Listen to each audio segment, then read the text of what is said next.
Before we move on to workspace, let's do some cleanup. So first thing you will see when you open your Docker directory and MySQL that we don't have a configuration file.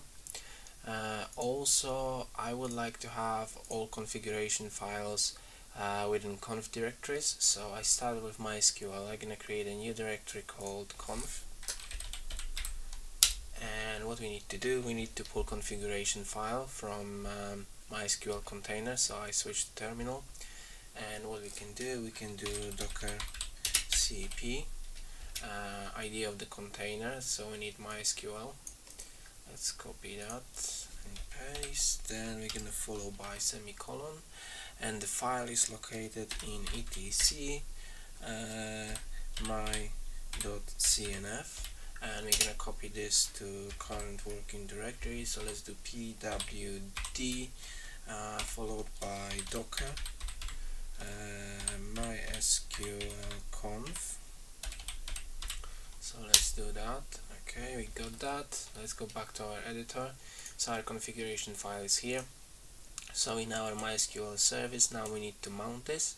So we're gonna add additional volume, and we're gonna mount this from docker MySQL conf mycnf into container at etc my.cnf. So this is already sorted, that is looking good. Next, what we need to do, if we look into our Nginx service, you realize that we really didn't mount our Nginx configuration file. So first of all, I'm gonna create a new directory called conf, and I'm gonna move this file into this directory. So this is going here. Yeah, great. And we need to mount this. So we're gonna mount this from docker Nginx conf, and the name of the file is nginx.conf, nginx.conf, and within container we're gonna mount this into etc nginx nginx.conf. So this is sorted, great. Next, let's do the same for PHP. So new directory called conf, and let's move these two files into this directory. And in our PHP service, we need to adjust the path, which is here, PHP. So that's going to be conf. Let's save that, and let's do exactly the same for Redis. So new directory called conf, and let's move a configuration file in there, and we need to adjust the path. This is going to be in Docker file, and it was adjusted automatically. That's great. PHP Storm is very helpful. So this is all sorted. I'm quite happy with the directory structure.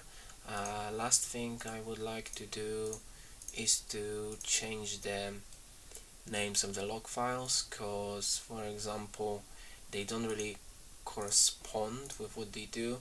Because for example for Redis you not only get errors, but you get all sorts of logs.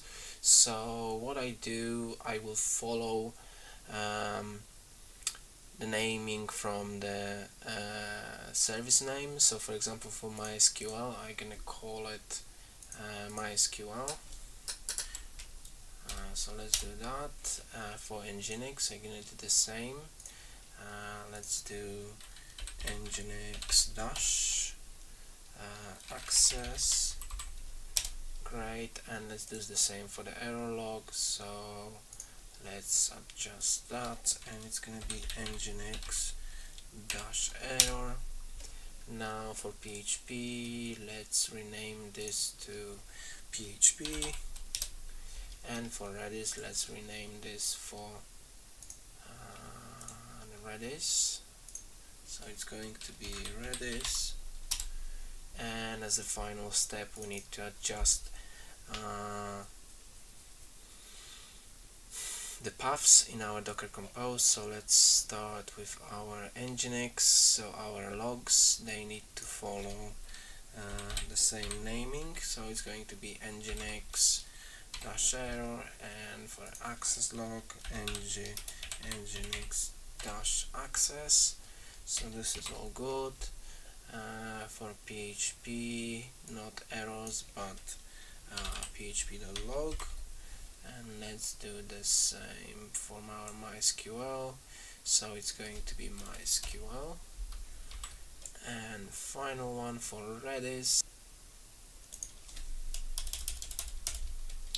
and let's save that. Let's quickly jump into terminal and make sure everything is working by running docker compose app-d for the recreation of the containers, and hopefully there will be no errors.